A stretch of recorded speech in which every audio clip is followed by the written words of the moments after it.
Hey everyone, welcome back to PeasyMaster. In this video, I'll show you how to multi-stream to TikTok and YouTube at the same time using OBS Studio. First, open your browser and go to the Atom website. Download the Atom Multistream plugin and install it on your computer. Once the installation is complete, open OBS Studio. At the top of OBS, click Docs, then select Atom Multistream to open the plugin panel. Next, click the settings icon in the Atom Multistream dock. Set up your main canvas if needed. Now click Add Output.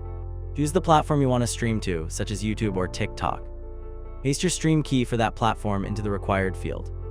Repeat the same steps to add another output for your second platform. Once you've added all of your streaming platforms, click Save to apply the changes. Now, when you start streaming from OBS, Atom Multistream will send your live stream to all of your selected platforms at the same time. And that's it. That's how you can multi-stream to TikTok and YouTube using OBS Studio with the Atom Multistream plugin. Like and subscribe to PeasyMaster for more tutorials. Thanks for watching, and I'll see you in the next one.